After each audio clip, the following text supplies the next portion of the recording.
Comezamos hoxe un novo espazo dende Culleredo Benegá, que son os podcast e é o café de podcast. Dende agora, no canal noso de YouTube, terás a oportunidade pois, de coñecernos mellor a Xavi, Laura, Tono e máis eu, que estou aquí un pouco de presentadora, que son Bea.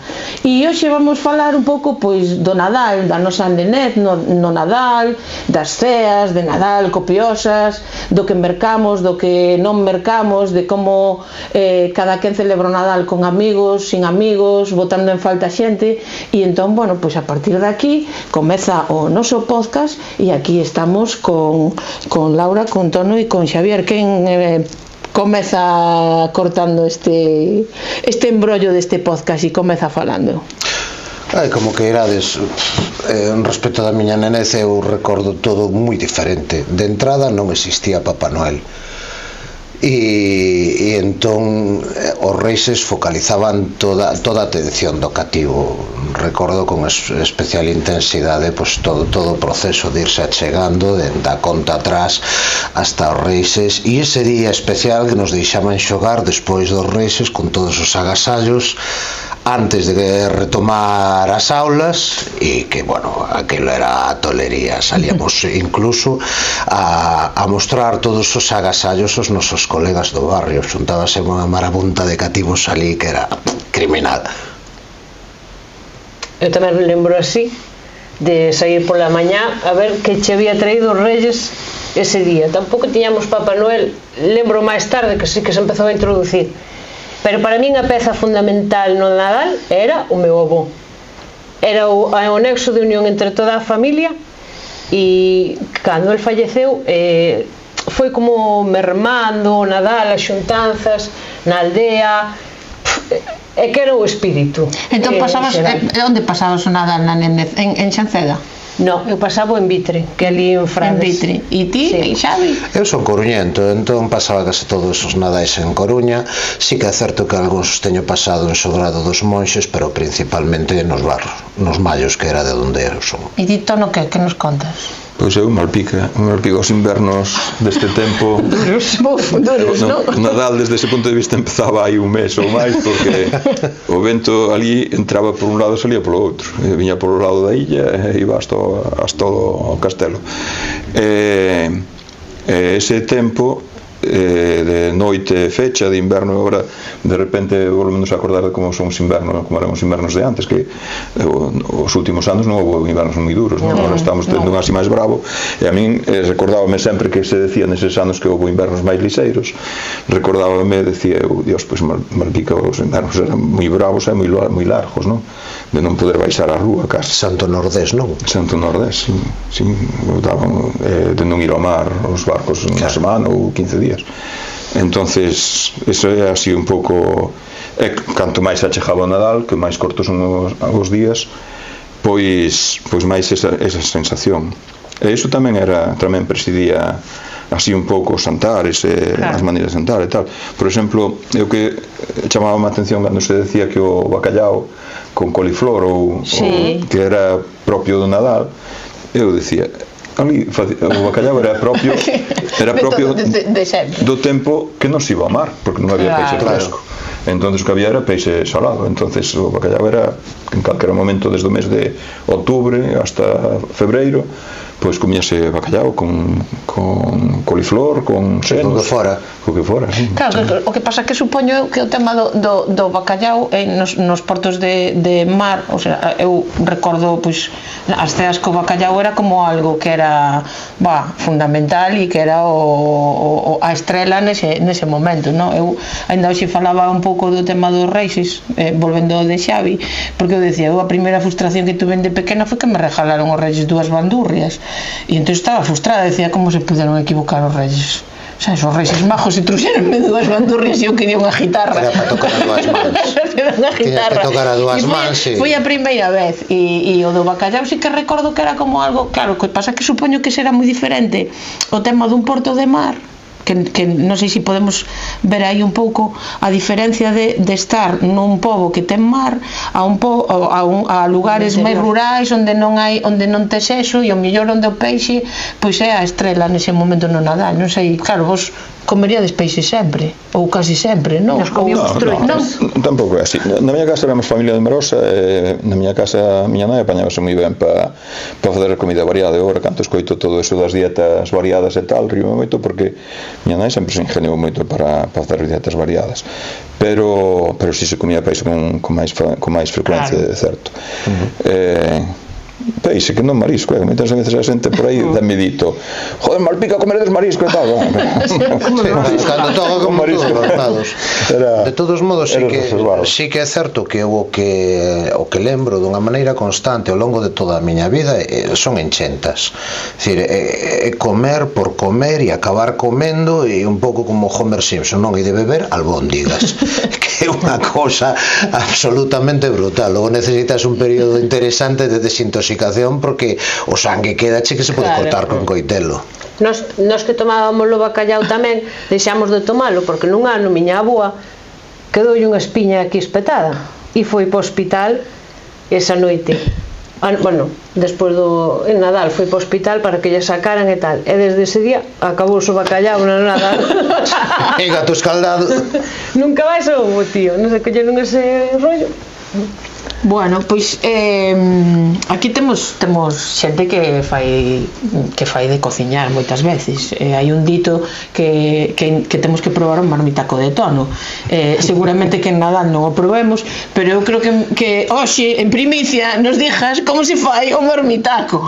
Bueno, a toda hora xa foi acabando a temporada bonita, mas a bonita acabou aí tempo, e non quedaba de algo agora, pero durou algo máis, pero tamén do marmitaco. Pero, bueno, eso sabemos que queda para a temporada que ven, pero o que si veño de dar instruccións de poñer a carne do cocido e de salar, porque este domingo xa empeza a temporada gastronómica de Nadal. Entonces o domingo tocará cocido. Fumo ao feirón o domingo, comprei carne desa da de lujo, así afumada e tal, o domingo toca cocido, pero non sei se chegará para todos, porque teño os fillos na casa, que iso é moi propio de Nadal tamén. Na casa? Pois están vindo escalonadamente. Violeta chegou onte de Amberes, a miña filla Aurea ve mañán desde Murcia, e Roque virá desde Vigo mañán a tarde tamén. Non é escalonado eso xa non é pouco a pouco. De todos modos, unha cousa que sí que noto nos Nadais é que cada vez perden máis toda a esencia familiar e festividade para pivotar sempre de arredor dun punto de consumo. Cada vez gasta pasta por gastar pasta, porque tes que gastar, porque resulta que determinada marca comercial diche que hai que gastar, e todos perdemos un pouco a noción da realidade e tirámonos como se non houbera mañá a fundir todo canto temos, e eso sí que desvirtúa moito, incluso para alguén que non é especialmente religioso como a min, todo o que é a festividade destas datas. Pero bueno, é un punto de encontro, non? Sexa como fora, creas, non creas, teñas as túas creencias no que sexa, o Nadal sigue sendo un punto de encontro onde enchenta e onde tal, e está garantizada. E que ceamos en Nadal? Que ceamos en Noiteboa. En Nadal, bueno, en Noiteboa e o día de Nadal, que xantamos, e o día de fin de ano, e o día de ano novo, e o día de Reis. O sea, podemos facer unha ruta gastronómica polas nosas casas. Eu no día de Nadal vou a casa da miña cuñada, e como é como as avoas de antes, fai pon reximento. Deste outro ano estivemos calculando meu cuñado máis eu cantos kilos de comida fixera, e para 9 persoas creo que chegaban aos 30 kilos de comida. O sea, estiveron comendo unha semana inteira a partir das sobras. Cocina que é unha maravilla, ten un don para a cociña esa muller que é alucinante, pero ela considera que ten que sobrar moito, e a bufé que sobra, e salimos todos enchidos como centolos. Oiche, porque está todo delicioso, pero eso, un primeiro, un segundo, logo os postres. No, antes dos postres, primeiro, segundo, logo marisco, logo a carne, logo peixe, ou viceversa, non? Máis postres, máis... Aquelo é un no parar, e acabamos todos reventados por todos os lados. Nós somos prácticos, encargamos un lacón chispum e ao día seguinte creo que estás con lacón. O lacón está riquísimo. Moi prácticos, porque ao final é miña nai que encarga con todo ese traballo, porque os demais traballamos e tal, e ao final, bueno, pois creo que tamén ten que disfrutar das festas, é importante. Uns gambós típico, un lacón que encargamos no panadeiro e listo. Que raro gambas ti? Non, non. Sí, encanto. Pois na miña casa, que me encargo normalmente de intendencia, pois agora facémoslo na miña casa. Hasta hai uns anos pois repartíamonos na casa dos pais, dos sogros e tal. Desde hai uns anos xa non é así, porque xa non están. A única que me queda é a miña sogra, e ao revés, vamos a buscar e ven cear con nós e sentar con nós tamén. E a min agrada moito que tela a mesa. E bueno, eso encargo meu da intendencia, pero nós, ao contrario desas enchetas, somos bastante sobrios. Non é que non haxa un extra ese día, é un pequeno esforzo. Sobrios ou frugais? Non, sobrios, non, porque, home, papas, pero procuramos que non sea unha bacanal. Eso xa desde que tiñamos nos pequenos. E o que si implicamos moito os rapaces desde pequeniños en todo o proceso, non? Incluído detalles como que a mesa quede bonita, non? Que as servilletas estean dobladas dunha forma, buscamos en internet así alguna forma de doblar así as servilletas ou detalles deses. Eu non son nada detallista para esas cousas. Eu paso cos meus irmáns, porque claro, os meus pais tampouco están agora, e sempre, sí, a miña cuñada encantalle todo o tema e tal, e anda cas servilletas e todo isto, e a decoración e facer... Sí, pero non só eso, por exemplo, na miña casa os rapaces fan os canapés de aperitivos, entonces tamén pois fan así mezcla, ao final salen máis dos que deben, porque como ten que haber moitos de cada, pois hai unhas bandexas aí de canapés que flipas, pero están moi implicados sempre no proceso, e nós gustamos que sea así, porque tampouco se trata de que estea mirando o móvil mentre que cociñas ou estas cousas, non? No, na miña casa está prohibido. Agora xa non son nenos, eles mesmos se autocontrolan, pero sempre foi así. Eso fai no meu fillo, o de decoración, pero que ponlle os nomes a cada persoa ali no plato, como se nos fóramos a equivocar, sabes? Mamá, ali no plato para que sepas que ese é o teu plato. Si, é decora, pero a lo grande. E despois de cear facedes algo? Nos botamos uns bingos impresionantes. Cantamos. Bingos, botamos unhas partidas de bingo e aí a Dolores. Nos cantamos. Nos collemos a guitarra e cantamos. Cantamos o Noite Boa, cantamos Nadal, cantamos, sí. Eu acabo as botellas que hai de Liberador e como iso. Pois mira, para min sempre foi así un pouco frustrante que non fora como acaba de decir Bea, porque si que o teño intentado, como toco a gaita e tal, pero non me siguen nada a corda. Si que me gusta moito o tema de acabar cantando hasta o mencer. Sí, a calquera festa sempre acabamos cantando.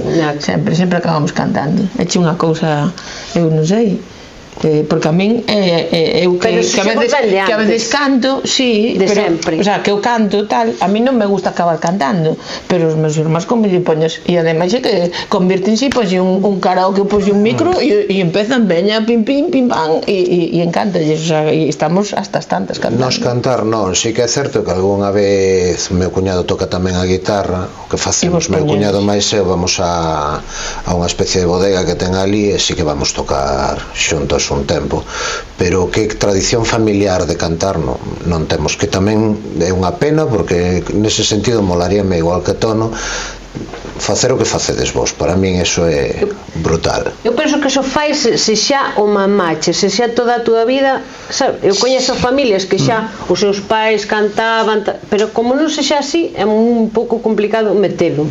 Eu, como vos dixen, intentei facer liderado aí nesa cuestión. Nada, foi frustrado totalmente, porque a veces cantábamos o máis pili pansoliñas, porque tiñamos discos de pansoliñas en galego, aprendíamos algún, cantábamos algún e tal, os rapaces enseguida decían, a ver, saco bingo, se están os viellos con súas historias, non? Bueno, pois para hoxe casi rematamos este podcast para que nos coñezades mellor e teñades unha idea das concelleiras e os concelleiros que formamos o Grupo Municipal do BNG, pero non nos marchamos antes sin expresar pois un desexo para Culleredo neste Nadal. Moi boas festas, felicidades a todos e pasade o que os vosos se podedes. Pois eu non preparei nada, pero Deso se trata. Pois moita saúde e un bo ano, que veña un bo ano para todos. E evitades piñas de bacallau. Efectivamente.